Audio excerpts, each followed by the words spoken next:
ہم نے کرنل کو 60 کروڑ روپے دیے ہیں، یعنی بلوچستان برائے نیلام ہوا۔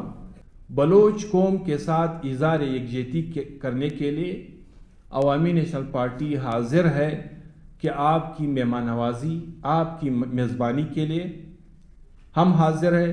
طریقہ کار اور سسٹم پر اس ظلم جبر کے خلاف جس طریقے سے آپ وضع کرنا چاہتے ہو وہ آپ کی مرضی ہے۔ کی وجہ سے، آپ کی ظلم اور بربریت کی وجہ سے آپ نے مرد حضرات تو اپنی جگہ، ہمارے وطن کے خواتین کو بھی اس نیچ پہ پہنچا دیا ہے۔ ہر ایک چیز، ایک ادارہ ایک سوچ کے تحت اپنے جگر کے نیچے لانا چاہتی ہے۔ عدالت کا فیصلہ ریاست کی مرضی سے، پارلیمنٹ کی قانون سازی ریاست کی مرضی سے، وسائل کی لوٹ مار ریاست کی ذہنیت کے تحت ہو۔ یہاں تک ابھی کہتے ہیں بلوچستان میں لوٹ مار ہے۔ کیوں لوٹ مار ہے؟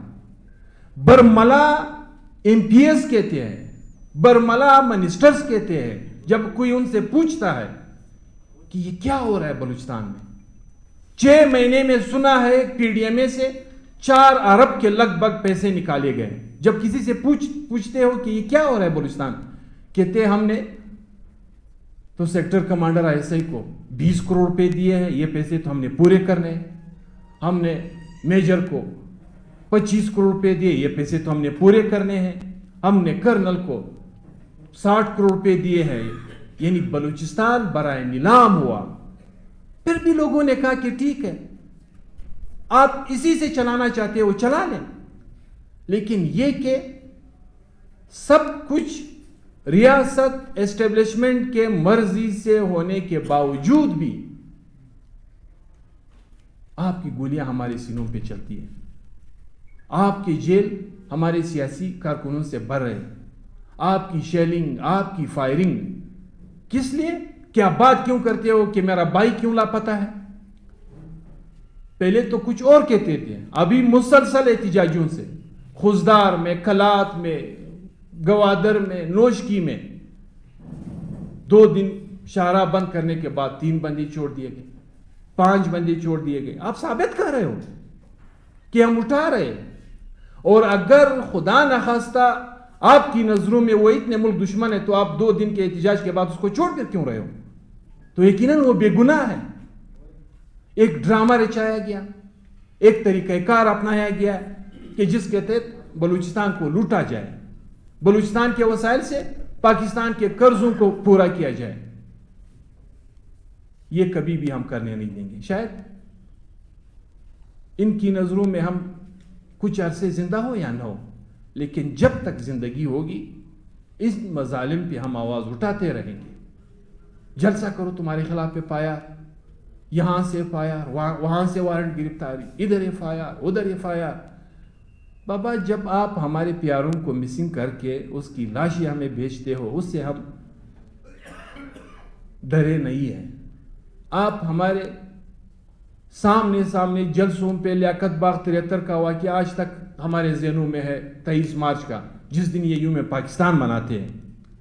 آپ نے ولی خان پہ اور اس کی ساتھیوں پہ گولیاں چلائی، تو کیا آپ نے اس راستے سے ان کو ہٹایا؟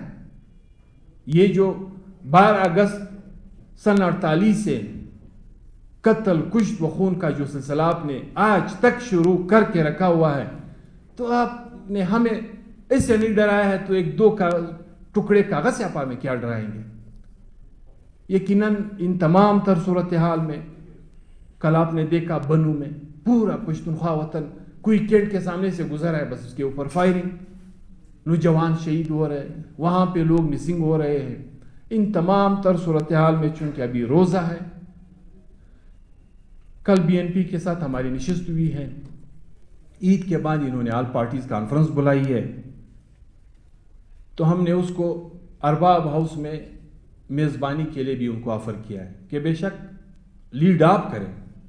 بلوچ قوم کے ساتھ اظہار یکجہتی کرنے کے لیے عوامی نیشنل پارٹی حاضر ہے کہ آپ کی مہمان نوازی، آپ کی میزبانی کے لیے ہم حاضر ہیں۔ طریقہ کار اور سسٹم پر اس ظلم جبر کے خلاف جس طریقے سے آپ وضع کرنا چاہتے ہو وہ آپ کی مرضی ہے۔ بلوچ قوم کے ساتھ اظہار یکجہتی کرنے کے لیے ان تمام مظالم پر بیک آواز ان کے ساتھ اپنی آواز ملانے کے لیے یہ ہم نے اس کو پیشکش کی ہے۔ دوسری بات، بلوچستان نیشنل پارٹی نے جو کل پورے صوبے میں احتجاج کا اعلان دے رکھا ہے، عوامی نیشنل پارٹی ان کے احتجاجوں میں بھرپور شرکت کرے گی۔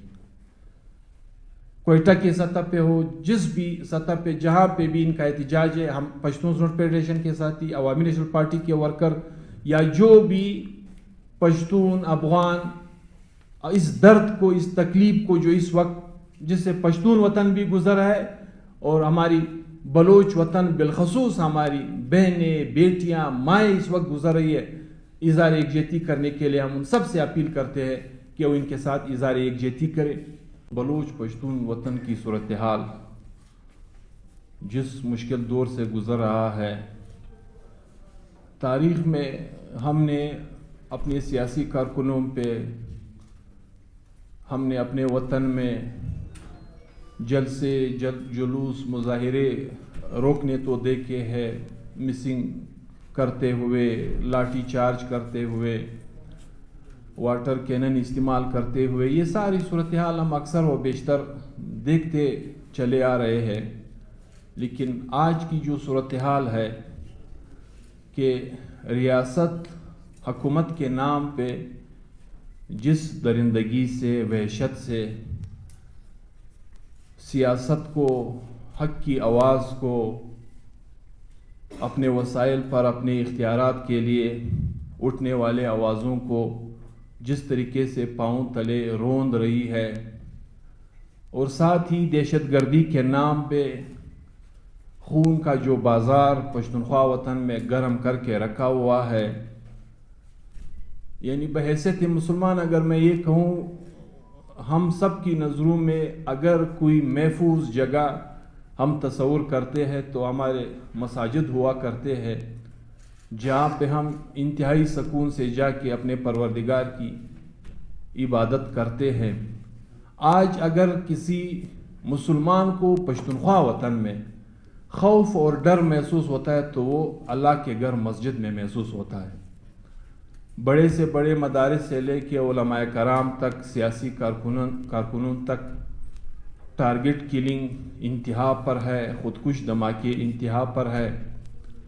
بلوچ وطن کے پرامن سیاسی کارکن، یعنی ایسے سیاسی کارکن، ابھی بالفرض کریں میں ڈاکٹر مارنگ بلوچ کا نام لے لوں، جس کو نوبل پیس آف پرائز سے دنیا نواز رہی ہے، جو کنسیڈر ہے کہ مارنگ کو تھرو آؤٹ ورلڈ لیول پہ نوبل پیس آف پرائز سے نوازا جائے۔ اسی طریقے سے جو سمیع الدین بلوچ ہے، جس کو دنیا اسی طرح کے